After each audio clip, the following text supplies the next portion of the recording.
Welcome dear students. ये ना class 11 का बिजनेस स्टडी का मॉर्निंग शिफ्ट का जो आज पेपर हुआ था ना, इसको मैं आंसर की के साथ पूरा दिखा रहा हूँ। ठीक है, तो देखिए यहाँ पर जो है ना, पहला क्वेश्चन जो आया था, जो बच्चे इवनिंग वाले ना वो इसके आसपास की चीजों को अच्छे से स्टडी करें। देखो क्वेश्चन आया कैसे है, आपको ये पढ़ना है, फिर आपको बताना था कि यहाँ पर कौन सी ऑक्सिलरी चाहिए। अब ऐसे ही कोई और क्वेश्चन आ सकता है। यहाँ पर ये था कि इसमें बताया गया कि सर्दियों के महीने में ही डिमांड जो है जैकेट की बढ़ जाती है, लेकिन सामान तो वो उसे पूरा साल बनाना पड़ेगा, तो वो किसी जगह पे तो उसे रखना पड़ेगा ना। तो कौन सी ऑक्सिलरी का वो यूज करेगा, सहायक अंग कौन से, तो वेयर हाउसिंग है। यहाँ पर आप आंसर भी देख सकते हैं। और जो एक आंसर की में गलत क्वेश्चन, मतलब आंसर गलत दे रखा है, तो वो भी आपको बता देता हूँ। ये कह रहा है शॉप एट होम है, तो यहाँ पर कस्टमर ही कस्टमर से खरीदेगा बेचेगा, तो ये C2C कहलाएगा। ठीक है, फिर यहाँ पर ये क्वेश्चन था, ये कह रहा है कि जो सहकारी समिति है उसमें एक व्यक्ति एक वोट डालता है। ये कह रहा है कि इसमें जो है खुली होती सभी के लिए, क्योंकि इसमें धर्म जाति भाषा के आधार पर कोई भेदभाव नहीं किया जाता। ठीक है, समरी में थोड़ा बता रहा हूँ, दोनों मतलब ठीक है, लेकिन ये रीजन जो है ना इसका नहीं है। मतलब एक व्यक्ति एक वोट डालता है, इसका रीजन ये कह रहा है कि कास्ट जेंडर रिलीजन के बेस पे कोई जो है ना भेदभाव नहीं है, ये रीजन नहीं है, लेकिन दोनों ठीक है। तो इसका आंसर क्या है, बी। फिर उसके बाद देखो समरी समरी में बता रहा हूँ, बाकी आप पूरा खुद भी पढ़ सकते हैं। ये यहाँ पर फोर्थ है और आंसर की भी हमारे पास अवेलेबल है। ठीक है, यहाँ पर आप देख सकते हैं सारे। अभी फोर्थ में जो है ना गलत जो छपा है आंसर की में, यहाँ पे इन्होंने लिख दिया कि सी, और आप एनसीईआरटी बुक में वगैरह में देखेंगे तो दोनों मतलब ट्रू लिखी है रिटेलर्स के रिगार्डिंग। रिटेलर्स जो होते हैं वो होलसेलर और फाइनल कंज्यूमर के बीच में लिंक का काम करते हैं, और रिटेलर जनरली जो है वो बड़ी क्वांटिटी में होलसेलर से सामान खरीदता है और छोटी छोटी क्वांटिटी में कस्टमर को बेचता है। बिल्कुल ट्रू है दोनों। ठीक है, एक बार जो भी बच्चे पेपर दे के आए ना मॉर्निंग वाले, वो स्कूल टीचर से कॉन्टेक्ट करके बोल देंगे। ठीक है, वैसे जो करेक्शन चीज आ जाती है, फिर भी आप एक बार बोलना सही रहेगा। ठीक है, रेसिडुअल ओनर किसे कहते हैं, तो ये तो जिस बच्चे को पता होगा कि इक्विटी शेयर होल्डर्स को कहते हैं, तो वो आराम से सही कर देंगे। ठीक है, फिर ये 6 क्वेश्चन है, ये कह रहा है कि कौन सा निजी क्षेत्र के उपक्रम से जुड़ा हुआ नहीं है, मतलब कौन सा प्राइवेट सेक्टर से जुड़ा हुआ नहीं है यहाँ पे। तो यहाँ पे पब्लिक अकाउंटेबिलिटी की बात हो रही है और पब्लिक की बात हो रही है, तो इसका आंसर जो सी होगा। बाकी सारी बातें प्राइवेट वाले ही दे रखी है। अब ऐसे ही हो सकता है इवनिंग वालों में इसके उल्टा दे दिया जाए या कुछ और। फिर देखो एक क्वेश्चन मतलब ऐसा आने के चांसेस हैं जिसमें आपको पिक्चर दी जाएगी और आपको पहचानना होगा कि ये किसको इंडिकेट कर रही है। तो स्टार्टअप इंडिया का यहाँ पर मेंशन किया गया, स्टार्टअप इंडिया का साइन है, यहाँ पर देख सकते हो आप। फिर यहाँ पर ये कह रहा है कि जो बौद्धिक संपदा अधिकार है IPR, ठीक है, इसमें वैज्ञानिक आविष्कारों की सुरक्षा भी इसमें होती है, और जिसमें पहले से ज्ञात पौधों की तुलना से तकनीकी प्रगति की जाती है। तो ये कह रहा है ये इनमें से किसकी बात कर रहा है। It's a type of IPR which protects scientific inventions which shows technical advancement over the already known product। तो ये ना पेटेंट है, होता है क्या, होता है पेटेंट। फिर यहाँ पर देखो ये 8वां क्वेश्चन है। ये जो मैंने आपको एक पुराने साल का पेपर करवाया था उसमें से सेम क्वेश्चन दोबारा रिपीट हुआ है। ये 8वां क्वेश्चन है, यहाँ पर ए ही इसका आंसर है, क्योंकि जो सोशल रिस्पॉन्सिबिलिटी होती है ना वो लीगल रिस्पॉन्सिबिलिटी से ज्यादा बड़ी होती है। बिल्कुल ट्रू लिखा है, और यहाँ पे इसका रीजन भी सही लिखा है कि इसमें केवल लॉस नहीं होते।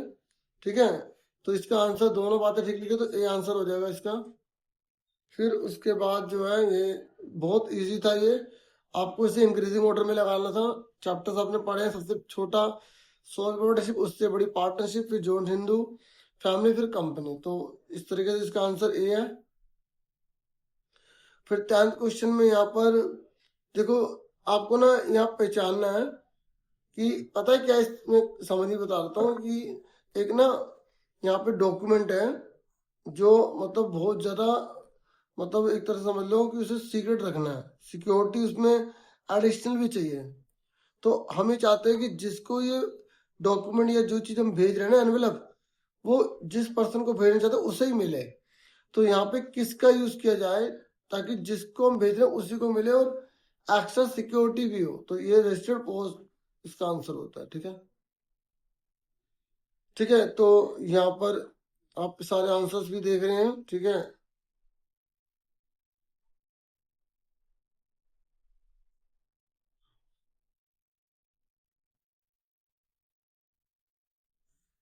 फिर उसके बाद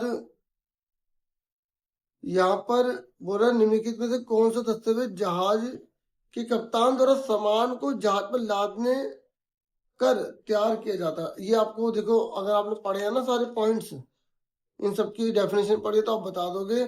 विच of the following document is prepared by the captain of the ship when the goods are loaded on the ship. बताओ कैप्टन ऑफ द शिप के द्वारा कौन सा तैयार किया, मतलब सामान आ गया, मेट हो गया, तो यहाँ पर क्या आएगा, मेट रिसिप्ट। ठीक है, फिर ये 12th क्वेश्चन है यहाँ पर।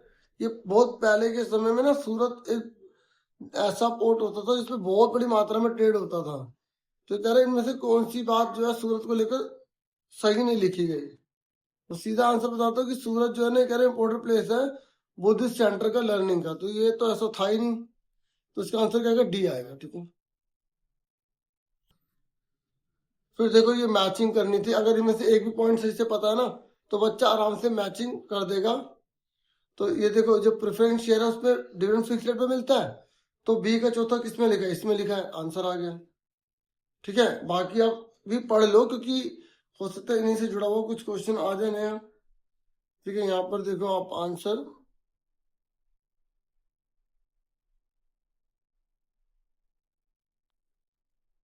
फिर उसके बाद यहाँ पर 14 क्वेश्चन है।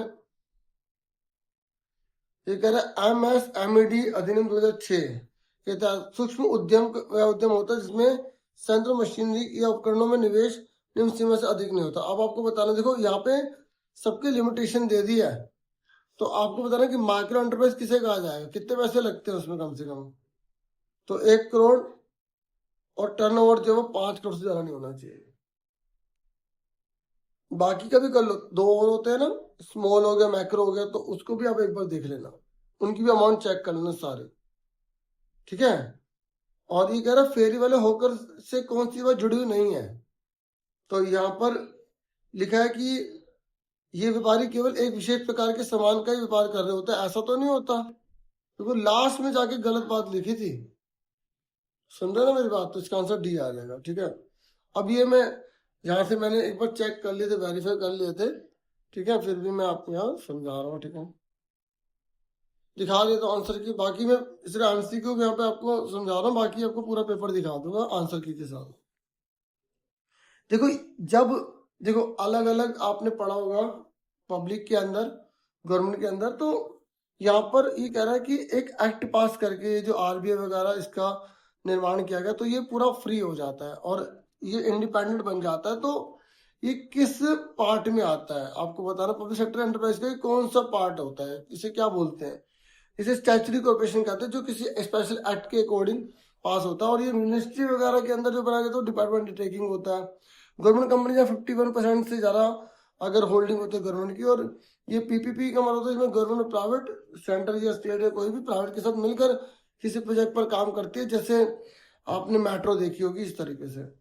फिर 17 क्वेश्चन है, कह रहे बिजनेस एथिक्स के रिगार्डिंग कौन सी बात यहाँ सही नहीं लिखी, मतलब जो एक रिस्पॉन्सिबिलिटीज होती है ना बिजनेस को जो फुलफिल करनी चाहिए, इनमें से कौन सी बात नहीं है। तो देखो ये बिजनेस की एथिक्स नहीं होती, ये तो उसका ऑब्जेक्टिव होता है प्रॉफिट को मैक्सिमाइज करना, इसलिए इसका आंसर क्या हो जाएगा, ए हो जाएगा। ठीक है, ए आंसर हो जाएगा। फिर यहाँ पर कह रहा है कि निम्नलिखित में से कौन सा कथन बौद्धिक संपदा अधिकार के बारे में सही है, क्योंकि यहाँ पर कह रहा है कि इंटेलेक्चुअल प्रॉपर्टी राइट के रिगार्डिंग कौन सी बात ट्रू लिखी है यहाँ पर। तो यहाँ पर ये ट्रू लिखा है कि इंटेलेक्चुअल प्रॉपर्टी जो है ना वो रेफर होता है to product of the human mind, क्योंकि इंसान ने किसी चीज के ऊपर रिसर्च करके उस प्रोडक्ट चीज या कोई भी चीज इन्वेंशन करिए, तो इंटेलेक्चुअल प्रॉपर्टी दिमाग से एक तरह से जुड़ी हुई चीज है। तो ये आंसर है, बाकी सारा पढ़ लेना, ये नहीं है। फिर ये कह रहा है कि आयात निर्यात लिखा है, देख रहे हो, गतिविधियां करने के लिए इम्पोर्टर एक्सपोर्टर कोड IEC अनिवार्य होता है, इसे कहाँ से प्राप्त किया जाएगा, बताओ कौन देता है ये जो एक्सपोर्ट इंपोर्ट के लिए जो कोड वगैरह, इन चारों में से कौन प्रोवाइड करता है। वैसे क्वेश्चन में हमें देखने को मिल रहा है ये व्यापार फॉरेन कर रहे हैं, क्योंकि यहाँ पर एक्सपोर्ट इंपोर्ट है तो DGFT करता है इसका। उसके बाद 20 ये कह रहे हैं पब्लिक डिपॉजिट के रिगार्डिंग बता रखा है। ये कह रहा है कि सार्वजनिक जमाओं पर सामान्यतः कंपनी की संपत्ति पर कोई चार्ज नहीं बनाया जाता। सार्वजनिक जमाएं वित्त का एक अविश्वसनीय स्रोत होते हैं। तो देखो बिल्कुल दोनों बोले ट्रू लिखी। जो पब्लिक डिपॉजिट है ना, जनता से पैसा कंपनी लेती है तो कंपनी को कुछ गिरवी नहीं दिखाना पड़ता, और ये अनरिलायबल सोर्स भी है, एक बात ये भी है। तो दोनों बोले ट्रू है, तो इसका आंसर सी हो जाएगा। अब बाकी देख लो क्वेश्चन कैसे कैसे आए हैं, आपको कितनी नॉलेज थी। आंसर की भी मैं सारी इसमें आपको जो है ना दिखा देता हूँ, आप देख लो। थोड़ा सा टाइम लगेगा। अब ये एक ही मीडियम में अवेलेबल है, आप इसे प्रैक्टिस के तौर पर लेकर पढ़ सकते हैं। ठीक है, ये देख लो 21 का आंसर है। यहाँ पे एंटरप्रेन्योर के जो रिगार्डिंग है उसी के बारे में पूछा गया था। सोशल इंस्टीट्यूशन बिजनेस को क्यों कहा गया है, तो बिजनेस की समाज के प्रति भी तो रिस्पॉन्सिबिलिटीज होती है ना। टॉप मैनेजमेंट जो होता है उसके क्या रोल है, ठीक है। और कोड ऑफ कंडक्ट क्या होते हैं, कि भाई एक बात जो आपसे कर रहा हो दूसरे को लीक ना करो ना। जो गाइडेंस वगैरह दी जाती है उसी एथिकल्स वैल्यू को फॉलो करना पड़ता है। बिजनेस तो देखो कई प्रकार के होते हैं, यहाँ दे रखा है बिजनेस कौन कौन से, तो आपको उसको एक्सप्लेन करना था। ठीक है, तो अच्छा ऑप्शन में दे रखा है बिजनेस के कॉजेज दे रखा है, बिजनेस अलग से क्वेश्चन में दे रखा है। ठीक है, तो पहले इसके आंसर आप देख लो। तो थोड़ा सा आपको भी कॉपरेट करना पड़ेगा, वीडियो को थोड़ा आगे पीछे करना पड़ेगा, जिनको अगर क्वेश्चन वगैरह देखने हैं, आंसर वगैरह देखने हैं। ठीक है ना। देखो मतलब 2 दिन क्वेश्चन हो सकता है रिपीट हो जाए, लेकिन इसके आसपास की चीजें ज्यादा करो। और जैसे इसी चैप्टर में से 2-3 और चीजें पढ़ लो। जैसे यहाँ पर नेचुरल वगैरह पूछा है तो हो सकता है आपको बता देगा, और छांटना पड़ेगा कौन नेचुरल है, कौन इकोनॉमिक है, कौन ह्यूमन कौन सा, ऐसे। ठीक है, और मैंने ना एक वीडियो पूरे पेपर की समझा दी है। ठीक है, तो मैं कोशिश करूंगा कि आपको डिस्क्रिप्शन में लिंक दे दूं या पहले अकाउंट में दे दूं। मैंने कम से कम 48 मिनट के आसपास बना रखी है। नहीं तो आप बिजनेस स्टडी क्लास 11 AS से स्टार्ट लिखो, 5-6 वीडियो जो भी आते हैं उनको देखते रहो। ठीक है ना, अगर आप देखना चाहते प्रैक्टिस करना चाहते हैं, उसमें मैं थोड़ा सा समझाया था। बाकी आप ये पेपर देख रहे हैं, ये क्वेश्चन दोनों देख लो, काफी बड़े हैं, तो रीडिंग से ही बच्चा वो हो जाता है। पर ये इसलिए दिए गए क्योंकि जब आप बिजनेस स्टडी अपने लिए कॉमर्स में आप जा रहे हो तो आपको केस स्टडी करनी पड़ेगी, फिर आपको डिसीजन लेना पड़ेंगे। मेन मोटिव इसका यही है। और आंसर इसमें बहुत छोटे छोटे होते हैं, बहुत ईजी होते हैं। आपको देखो फिर सारे आंसर इसी में मिलेंगे। अगर आपने चैप्टर्स वगैरह पढ़े, इंश्योरेंस के रिगार्डिंग क्वेश्चन आए हुए, देखो 24 को देख लो आंसर।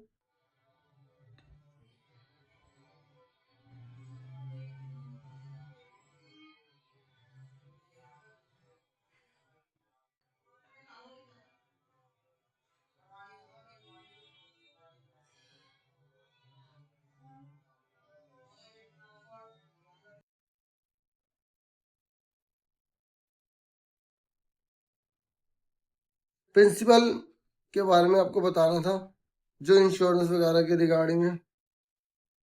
अभी 26वां क्वेश्चन आ गया, तो अब 26वां पहले क्वेश्चन देख लो।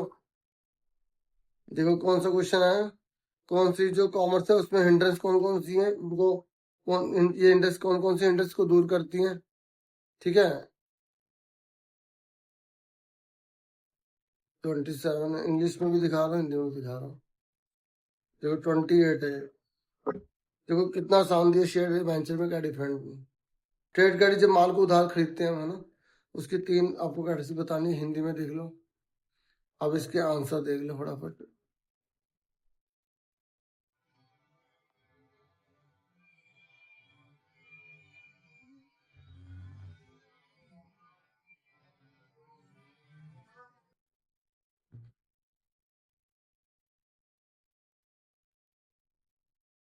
देखो उन्हीं को एक्सप्लेन किया गया जो हिंड्रेंस की प्रॉब्लम को सॉल्व करती है ना।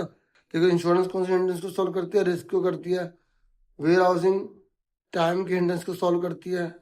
ऐसे दिया हो सकता है, अपने टाइम बोले पूछे वो जो है ना, टाइम के हिंड्रेंस को कौन सॉल्व करेगा, वेयर हाउसिंग करेंगे, तो ऐसा उल्टा दे सकता है आपके में। मतलब जो भी बच्चे का पेपर है उनकी बात कर रहा हूँ।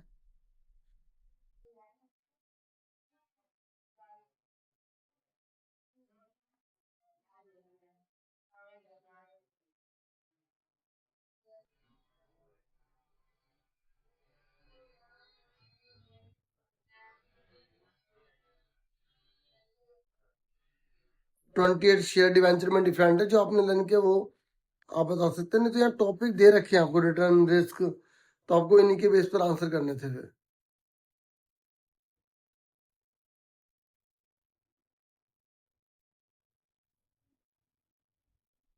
ये ट्रेड क्रेडिट्स के बारे में बता रखा है, पढ़ लो बस एक बार, बाकी अब अपनी तैयारी आपने करी रखी होगी। ठीक है, थोड़ा सा और इस बुक में जो भी है इसके आसपास की और तैयारी कर लेना। देखो अभी 29 क्वेश्चन है। ठीक है, देखो यहाँ पे डॉक्यूमेंट्स वाला दिया है, इस बार प्रोसीजर नहीं दिया। ठीक है, तो आप में कैसे डॉक्यूमेंट का ही दे दे, फिर भी एक बार प्रोसीजर पढ़ लेना। जो एक्सपोर्ट, जब हम दूसरी कंट्री में माल भेजते हैं, एक्सपोर्ट करते हैं, इम्पोर्ट करते हैं। ठीक है,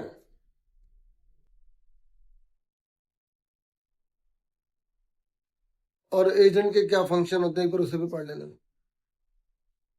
जैसे यहाँ पर पार्टनरशिप, सोल पार्टनरशिप दिया है, कंपनी का हिंदू अनडिवाइडेड फैमिली के बारे में थोड़ा सा पढ़ लो, हो सकता है ये सेम भी आ सकता है। और शेयर डिवेंचर में, इक्विटी शेयर, प्रेफरेंस शेयर में डिफरेंस थोड़ा बहुत पढ़ लो। यहाँ पर थोक विक्रेता फुटकर आया है, तो जो इंटरनल ट्रेड होता है ना, तो उसमें या जो सेकेंडरी है उसमें एनालिटिकल हो गया, वो वाले थोड़े बहुत पढ़ लो, जिसमें असेंबलिंग वगैरह होती है ना। ये अब देख लो, ये था पेपर, तो देखो पूरा मैंने दिखा दिया, अब इसके आंसर्स देख लो बड़ा पेपर। थोड़ा वीडियो को आपको आगे पीछे करना पड़ेगा। ठीक है, 29 में देख लो स्टेक होल्डर कौन कौन से दिए गए हैं।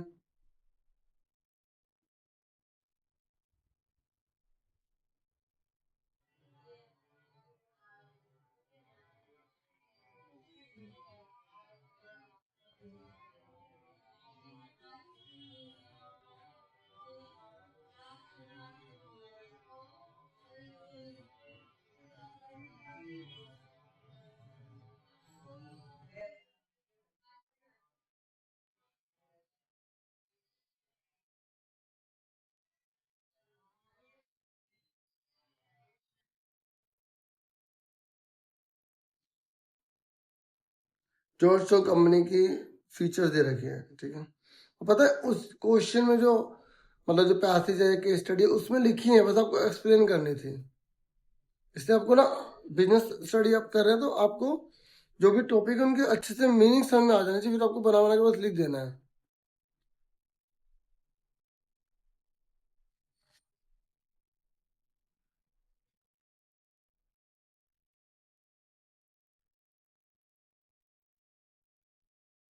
फिर ये लास्ट क्वेश्चन है ना, ये जो है दिखा देता हूँ एक बार दोबारा से। ये है,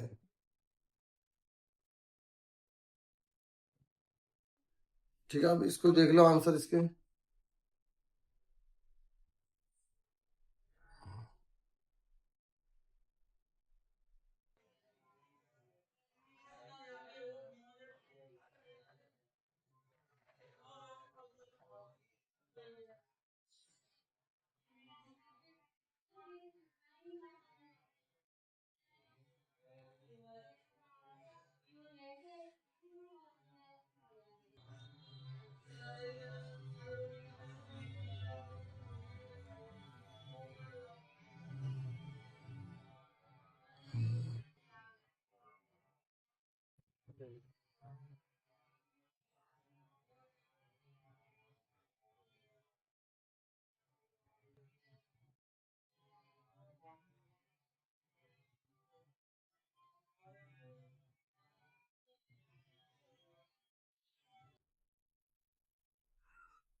तो डियर इतना ही था इस वीडियो में, होप ये वीडियो आपके लिए हेल्पफुल होगी। ठीक है, देखो ये लास्ट वाला क्वेश्चन बहुत इजी था कि भाई जो सर्विस होती है वो ऑफर की जाती है होलसेलर की, इन दोनों को क्या क्या, या ये करो रिटेलर के द्वारा जो सर्विस है होलसेलर और कस्टमर को क्या क्या ऑफर की जाती है ना। तो इतना ही था इस वीडियो में। Thank you for watching and listening. Take care students.